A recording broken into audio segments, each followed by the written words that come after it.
കല്യാണം കഴിഞ്ഞാൽ തീർന്നു, അങ്ങനെ പറയാം. കല്യാണം കഴിഞ്ഞാൽ അവരായി, അവരുടെ പാടായി.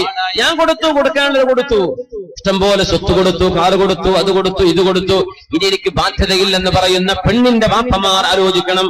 അഷ്റഫുൽ ഖൽഖ് സ്വല്ലല്ലാഹു അലൈഹി വസല്ലം തങ്ങൾ പ്രശ്നങ്ങളിൽ ഇടപെട്ടിട്ടുണ്ട്. കലാപങ്ങൾ ഉണ്ടാവരുത്, പരസ്പരം പഴിചാരുന്ന അവസ്ഥകൾ ഉണ്ടാകരുത്. ഫാത്തിമ ബീവിയോട് എന്തോ ഒരു ചെറിയ കശപിശകുണ്ടായി. അലി റളിയല്ലാഹു തആല അൻഹു വീട്ടിൽ നിന്ന് ഇറങ്ങിപ്പോയപ്പോ ഹബീബായ ഞങ്ങൾ വന്ന് ചോദിച്ചു, മോളെ അലി എവിടെ, ഭർത്താവ് എവിടെ?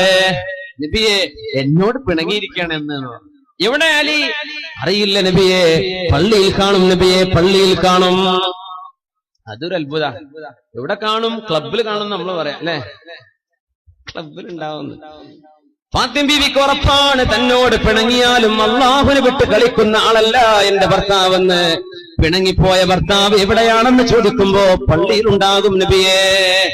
നബി തങ്ങൾ പള്ളിയിലേക്ക് പോകുന്ന ആരാണിത്? അമ്മോശനാണിത്. പ്രശ്നങ്ങൾ വരുമ്പോ തീർക്കേണ്ടവരാണ് അമ്മോശന്മാർ. കയ്യും കെട്ടി നിൽക്കരുത്. നബി തങ്ങൾ ചെല്ലുമ്പോ പായയില്ലാത്ത മണ്ണ് വിരിച്ച ഒരു പള്ളിക്കുള്ളിൽ മണ്ണായിരുന്നു അന്ന്. ആ ഒരു പള്ളിയിൽ, മസ്ജിദ് നബവിയിലല്ല, വേറെ അടുത്തുള്ള ഒരു പള്ളിയിൽ ഹബീബായ തങ്ങൾ അലിയാരെ തന്നെ നോക്കുമ്പോൾ സ്വന്തം ഭാര്യയോട് എന്തോ ഒരു ചെറിയ സൗന്ദര്യപ്പിണക്കമുണ്ടായി. മണ്ണിൽ ഇങ്ങനെ മലർന്നു കിടന്നുറങ്ങുന്നു അലി റളിയല്ലാഹു അൻഹു. അല്ലാഹുവിന്റെ പള്ളിയിൽ നബി തങ്ങൾ ചെന്ന് ചോദിച്ചു, അലിയേ എന്ന് വിളിക്കേണ്ടതിന്റെ പകരം യാ അബാ തുറാബ്, യാ അബാ തുറാബ്, മണ്ണിൽ കിടക്കുന്ന എന്റെ പുതിയാപ്പിളേ. യാ റസൂലല്ലാഹ്, നബിയേ, അലിയെ ഒന്നടുത്തു വരണം. ആ ചുമലിൽ തലോടിക്കൊണ്ട് മുത്തുനബി തങ്ങൾ പറഞ്ഞു, അലിയെ, ഫാത്തിമയോട് വെറുപ്പ് തോന്നല്ലേ, അവളോട് പുറത്തു കൊടുക്കണേ, വീട്ടിലേക്ക് പോകണം അലിയെ, വെറുപ്പുണ്ടാവരുത്, പിണങ്ങരുത് അലിയെ എന്ന് തോളിൽ തട്ടി സ്നേഹത്തോടുകൂടെ പറഞ്ഞു കൊടുത്ത പെണ്ണിന്റെ ഉപ്പയാണ് മഹാനായ റസൂലുള്ളാഹി സ്വല്ലല്ലാഹു അലൈഹി വസല്ലം. അമ്മായിമ്മയുടെ കുറവുകൾ, ഭർത്താവിന്റെ വീട്ടിലെ കുഴപ്പങ്ങൾ, പെണ്ണേ നീ നിന്റെ വീട്ടിൽ പോയി പറയണ്ട. നിന്റെ വീട്ടിലെ കുഴപ്പം ഇവിടെയും പറയണ്ട.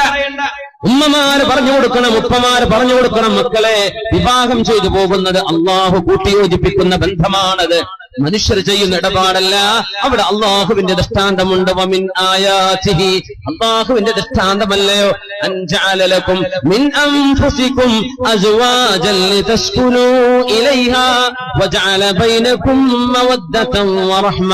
നിങ്ങളുടെ മനസ്സുകൾക്കിടയിൽ സ്നേഹത്തിൽ ഊട്ടിയുറപ്പിച്ച ബന്ധം, വിവാഹ ബന്ധങ്ങൾ ഉണ്ടാക്കി തരുന്നത് അള്ളാഹു ചെയ്യുന്ന പണിയാണ് മോളെ. അതുകൊണ്ട് നിന്റെ ഭർത്താവിന് കച്ചവടമുണ്ടെങ്കിലും ഇല്ലെങ്കിലും, ലാഭമാണെങ്കിലും നഷ്ടമാണെങ്കിലും, അവിടെ സുഖമാണെങ്കിലും അവിടെ നിങ്ങൾക്ക് പ്രയാസങ്ങളുണ്ടെങ്കിലും ക്ഷമയോടുകൂടെ കഴിഞ്ഞുകൂടണം മോളെ. ഭർത്താവിനെ വിഷമിപ്പിക്കല്ലേ, വീട്ടുകാരോട് നല്ല നിരക്ക് പെരുമാറണം മോളെ. അവിടുത്തെ കുറ്റം ഇവിടെ പറയല്ലേ, ഇവിടത്തേത് അവിടെയും പറയല്ലേ. ഇതാണ് ഉമ്മമാര് പറഞ്ഞു കൊടുക്കേണ്ടത്, ഇതാണ് ഉപ്പമാര് പറഞ്ഞു കൊടുക്കേണ്ടത്. എന്ന് മറിച്ച എന്തെങ്കിലും ഉണ്ടെങ്കിൽ മോളെ, അപ്പ നമ്പറുണ്ടല്ലോ, ഉമ്മ നമ്പറുണ്ടല്ലോ, ഒന്ന് വിളിച്ചാൽ മതി, ഉമ്മ അപ്പൊ ഓട്ടോസ് എടുത്ത് വരാം.